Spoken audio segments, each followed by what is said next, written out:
Buletin Didik 29 Ogos bersama saya Nur Halifah Ghani. Assalamualaikum dan salam sejahtera.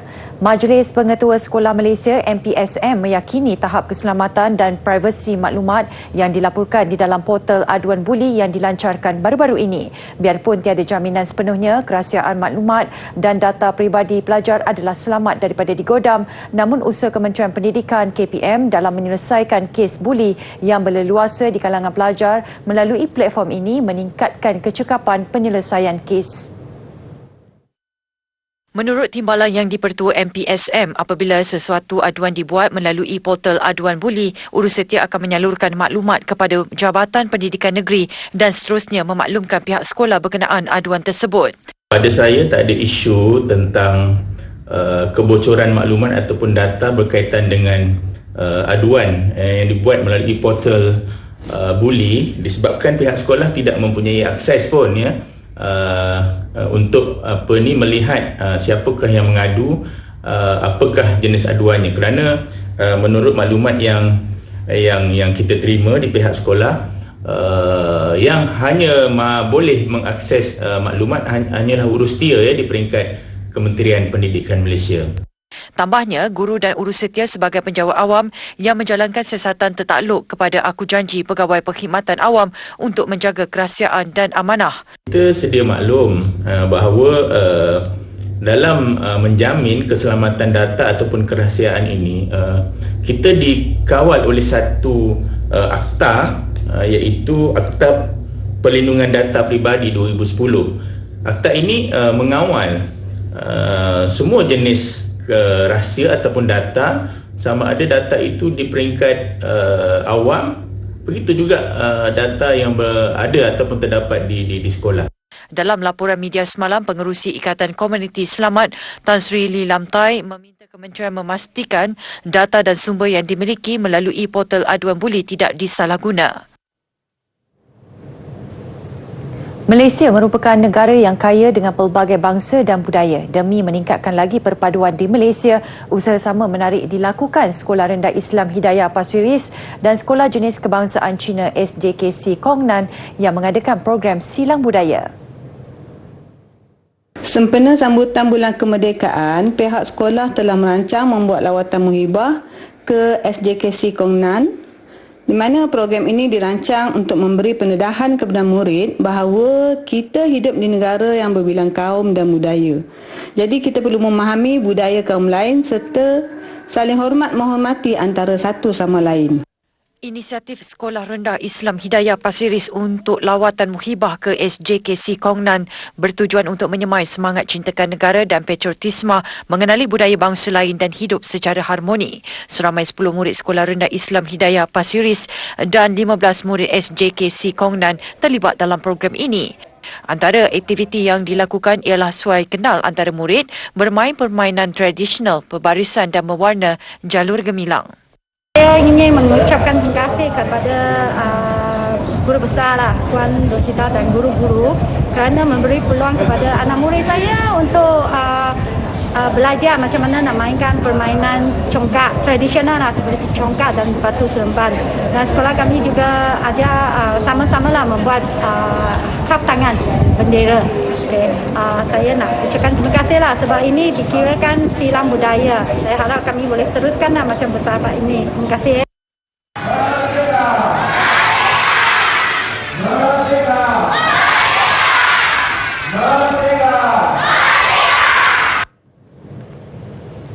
Keterujaan untuk menyertai pertandingan pertunjukan fashion tema kemerdekaan menyebabkan 2 pelajar sekolah rendah di Kangar Perlis sanggup bangun seawal pukul 2 pagi.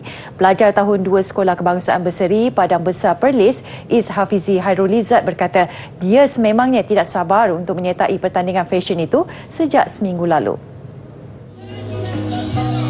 Katanya beliau bangun pada pukul 2 pagi kerana takut terlewat untuk menyertai pertandingan itu. Lebih menarik, beliau turut mempersembahkan seni silat gayung. Saya bangun 2 pagi, pukul 2 pagi ini untuk mendaftar acara Merdeka ini. Sebab saya semangat untuk tunjuk silat saya. Okey. Kita patah balik. Dan saya semangat untuk merdeka. Berjuang demi merdeka. Bagi pelajar tahun 5 Sekolah Kebangsaan Suri Indra Kangar Perlis, Aulia Malika Abdul Munir, dia sanggup bangun seawal pukul 2 pagi demi bersiap dan bersedia bagi pertandingan itu. Penat lah, tapi sebab nak masuk pertandingan, kita terpaksa jugalah nak buat tu dengar je. Tenaga tu korban je. Demi negara kita korban tenaga. Sebab nak masuk pertandingan ni kesenang dah 2 hari dah. Dah 2 tahun dah kita tak masuk. Dah 2 tahun dah kita tak ada kemerdekaan. Dah 2 tahun dah kita tak menyambut kemerdekaan dengan meriah macam ni. Expo yang julung kali diadakan ini mendapat sambutan hangat dengan kehadiran kira-kira 20,000 pengunjung yang syarat dengan pelbagai aktiviti. Antaranya pertandingan permainan khad, gubahan tuala, pertunjukan fashion tema Merdeka, persembahan kemerdekaan dan pameran sekolah, agensi kerajaan dan swasta. Bermacam-macam lagi lah. Begitu juga dengan penganjuran teknik-teknik pengajaran yang terkini. Antaranya ialah environment based learning yang mana kita modify cara-cara pengajaran guru itu sendiri, kita redesign ke arah yang lebih baik supaya terdapatnya pooling factor.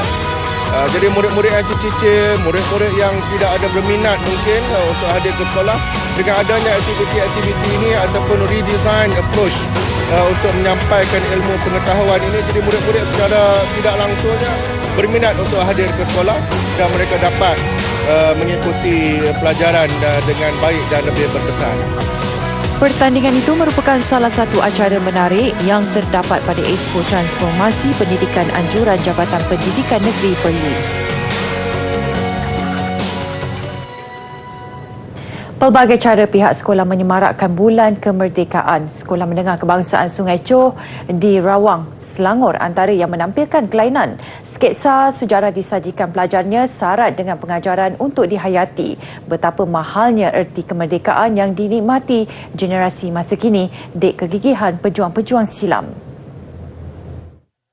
2 tahun tanpa aktiviti luar yang konkret gara-gara penularan COVID-19, keheningan Sekolah Menengah Kebangsaan Sungai Choh Rawang bertukar wajah dengan kegigihan pelajar aliran tingkatan 6 menjayakan sketsa sejarah.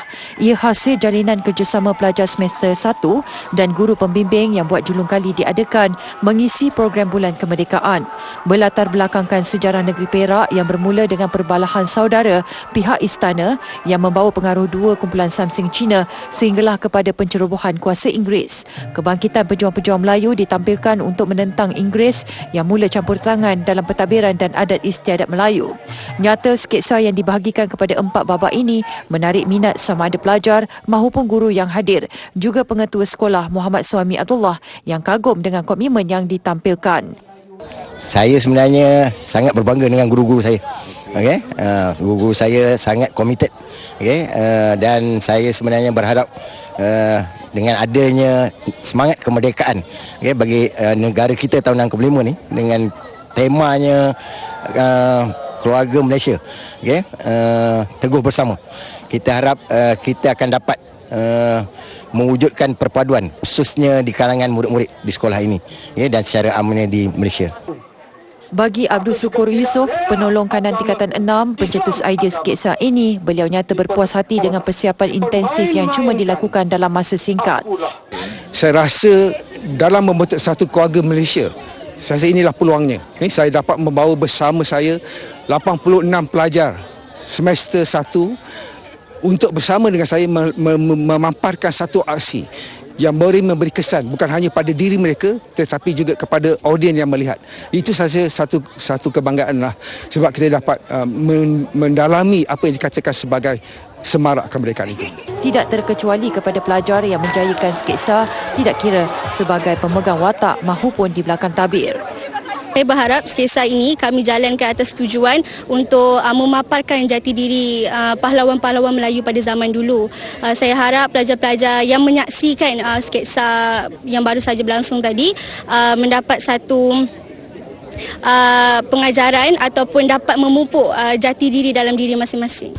Saya belajar banyak perkara seperti bekerjasama rajin, Saya berasa sangat bangga dengan program sketsa ini. Sebelum ni saya jenis yang tak berani nak ikut drama-drama macam ni. Tapi ni first time lah saya berani ikut.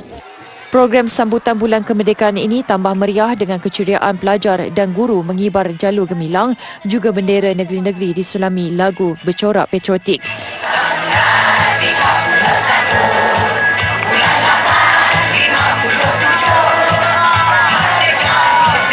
Diharapkan semangat kemerdekaan terus mekar di sekolah membentuk jati diri pelajar dan bukan hanya bermusim yang sekadar singgah sempena Bulan Kebangsaan.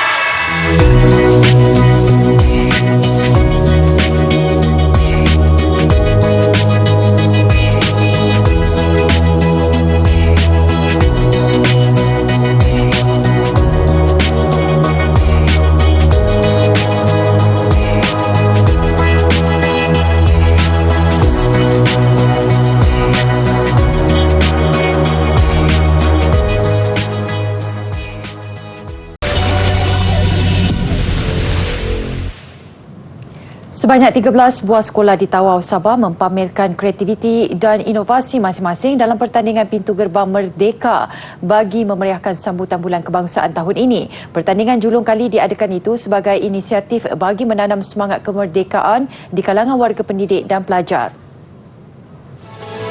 Kesemua sekolah yang terlibat di dalam Dewan Undangan Negeri Kukusan itu disyaratkan menghias dan mereka bentuk pintu gerbang bertemakan patriotisme.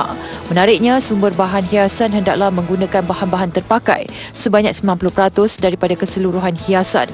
Pertandingan anjuran pejabat Dewan Undangan Negeri Kukusan itu turut menyediakan hadiah wang tunai RM1,000 dan CJ penghargaan kepada pemenang pertama. Manakala tempat kedua dan ketiga masing-masing akan menerima wang tunai RM800 dan RM500 berserta CJ penghargaan. Itu acara untuk memupuk semangat patriotisme di kalangan pelajar juga. Dan ini merupakan satu cara macam mana kita untuk menyemarakkan semangat kebangsaan sempena dengan Bulan Kemerdekaan. Ini merupakan kali pertama dipertandingkan dan sekolah kami mengambil bahagian untuk pertandingan ini.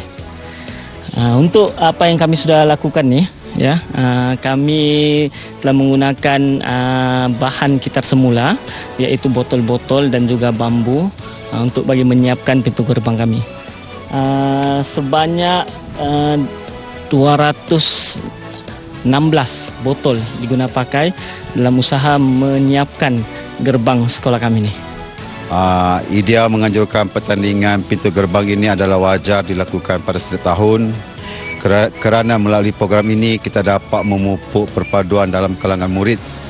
Kemudian dalam proses pembinaan itu kita melibatkan persatuan ibu bapa dan guru, di mana ibu bapa, guru serta murid turut serta dalam membina pintu gerbang ini.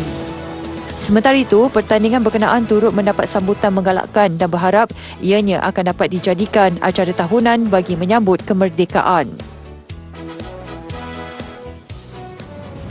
Bersuara emas dan memukau, itulah keunikan burung murai batu Borneo yang kian popular dan semakin digemari peminat burung. Selain dijadikan hobi, spesies burung yang dilindungi hidupan liar itu turut dipertandingkan sebagai platform memperagakan kepelbagaiannya.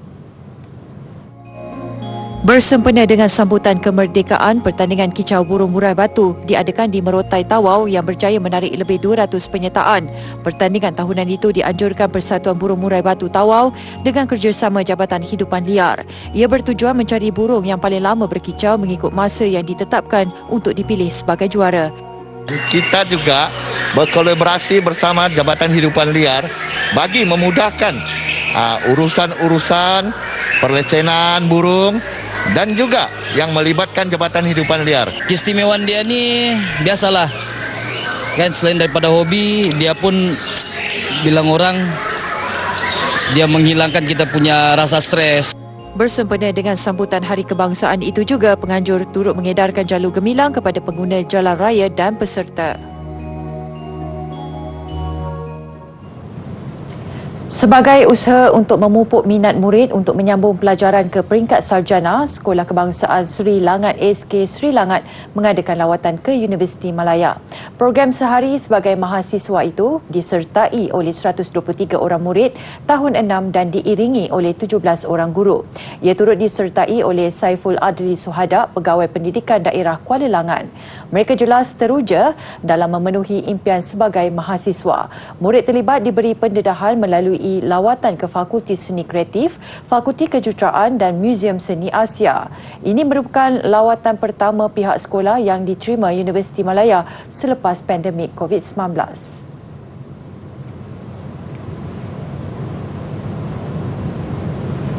Dari masyarakat ia datang kepada masyarakat ia kembali. Itulah apa yang diusahakan oleh pihak Universiti Pendidikan Sultan Idris UPSI melalui slogan From UPSI to Community yang diterjemahkan melalui program tanggungjawab sosial korporat CSR mereka.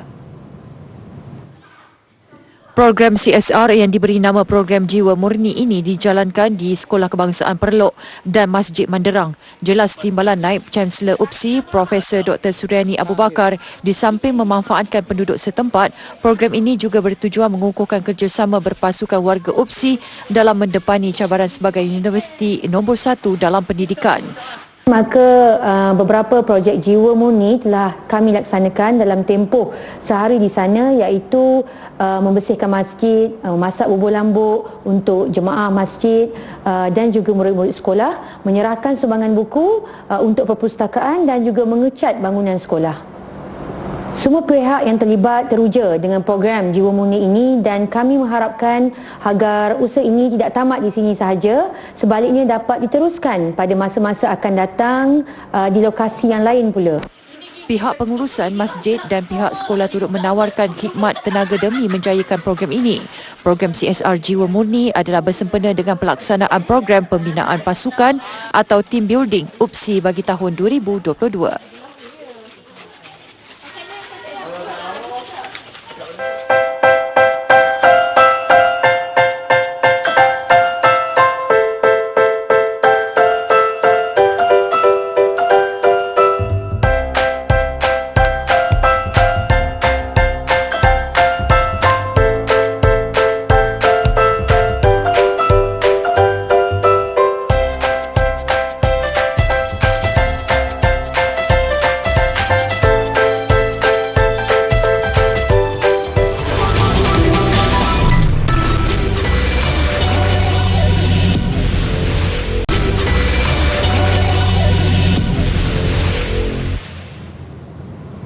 Pernah diusik entah berapa banyak gincu ditelan wanita sepanjang hayat mereka. Kini sisa kosmetik menjadi isu kerana banyak daripada bahan itu sukar untuk dikitar semula. Di Australia misalnya, jutaan produk kecantikan berakhir di tapak pelupusan sampah setiap tahun. Menurut pakar, kebanyakan bahan mentah yang digunakan bagi menghasilkan kosmetik bernilai tinggi dan masih boleh digunakan semula. Ini menyebabkan beberapa penganjur program Kita Semula mahu supaya pengeluar kosmetik membenarkan pelanggannya memulangkan semula bekas kosmetik yang digunakan mereka kepada pengedar. Melaluinya, semua sisa kosmetik itu boleh diasingkan berasaskan sumber asalnya sama ada daripada kaca, besi dan plastik keras. Semua bahan itu kemudian boleh dikitar semula untuk kegunaan lain. Malah ada juga penganjur program Kitar Semula yang sedia menerima sisa kosmetik yang sukar untuk dikitar semula seperti pengilat kuku dan bahan penyembur. Berikutan kesedaran yang semakin tinggi di kalangan pengguna, beberapa pengeluar kosmetik jenama terkemuka mengambil langkah menanggung kos memungut dan proses kitar semula sisa produk kosmetik mereka yang sukar dihapuskan. Bagi teruskan perniagaan, mereka membangunkan produk ganti yang boleh dibungkus secara mampan dan diisi semula.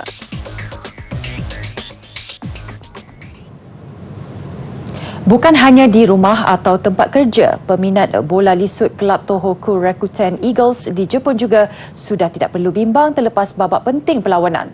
Melalui penggunaan telefon pintar, mereka boleh memesan makanan dan mengambilnya dengan segera berhampiran tempat duduk mereka. Melalui kaedah ini, peminat sudah tidak perlu lagi beratur panjang. Sebaliknya, mereka boleh terus memesan makanan melalui aplikasi disediakan dan mengambilnya apabila ia siap. Kaedah ini baru diperkenalkan di Jepun tetapi sudah agak meluas digunakan di Amerika Syarikat.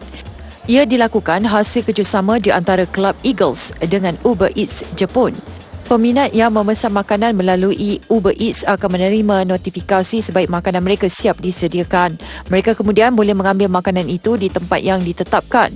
Hasilnya, mereka kini tidak lagi perlu berasa bimbang mendengar sorakan penonton ketika sedang beratur membeli makanan.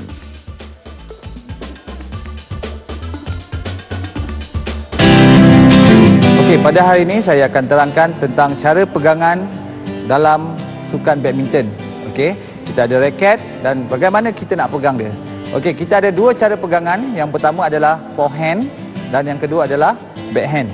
Okey, yang pertama adalah forehand. Cara pegangan dia adalah kita pegang raket seperti ini dan kita akan letakkan atau kita salam dengan raket.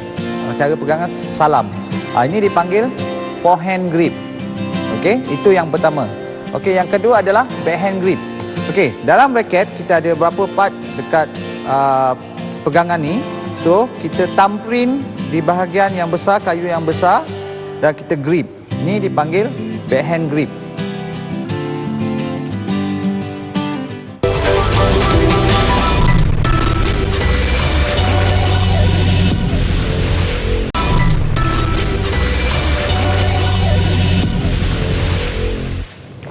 Sukan Liga Hoki Remaja Malaysia melabuhkan tirai saingan menyaksikan SSBJ Thunderbolts muncul juara lelaki manakala SSTMI PKS Unit 10 mengungguli kategori perempuan. Aksi final lelaki menampilkan SSBJ Thunderbolts menentang SMK DBL PHJ MSNJ. Bermula seimbang, SSBJ lebih dahulu di depan menerusi jaringan Amirul Hanif. Minit ke-30, SMK DBL menyamakan kedudukan hasil penyudah T Perabu. Muhammad Danish Aiman Khairil Anwar kembali meletakkan SSBJ 2-1, namun pantas dibalas SMK DBL menerusi gol penyamaan Haziq Haikal Dauds. Terikat 2-2 sehingga masa sebenar, pemenang ditentukan menerusi pukulan shootout. Kegagalan Nazrim Muslim dan Zamirul Hisham Romi Zamri membuka ruang buat Amirul Hanif memastikan SSBJ muncul juara menerusi kemenangan 4-2. Dalam saingan wanita, SSTMI PKS Unit 10 mempertahankan kejuaraan selepas mengatasi seteru sama MPBJ Black Widow dengan keputusan 2-1. SSTMI bagaimanapun terpaksa menunggu sehingga minit ke-25 menerusi Khairunisa Ayuni Muhammad Syarudin memecah kebuntuan gol. Kembali diikat MPBJ menerusi penalti stroke Nur Syafika Ishak seminit sebaik suku keempat bersambung. SSTMI memastikan kejuaraan apabila Nur Syafika Muhammad Syarudin menjaringkan gol kemenangan ketika permainan berbaki 5 minit. Tahniah buat pasukan didik TV NTV7 yang muncul juara kejohanan bola sepak 6 sebelah Piala Datuk Seri Dr. Syed Hussein Al-Junaid. Pada aksi final kejohanan, anjuran Kelab Media Prima bersama warga kerjanya didik TV NTV7 menundukkan News United 4-0. Memeriahkan kejohanan, kehadiran pengerusi kumpulan media Prima Berhad Datuk Seri Dr. Syed Hussein Al-Junaid bertujuan mengeratkan hubungan sesama warga kerja MPB menerusi aktiviti sukan 10 pasukan mengambil bahagian.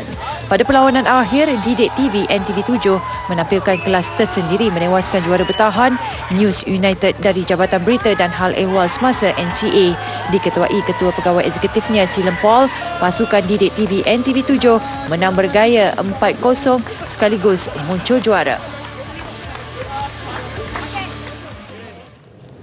Mengakhiri buletin didik, mural berwarna-warni yang dihasilkan menggunakan 30,000 botol plastik oleh penduduk di Caracas, Venezuela. Ia bertujuan memberi kesedaran mengenai kepentingan kita semula dan menjaga alam sekitar. Saya Nur Alifah Ghani, salam hormat dan kita jumpa lagi.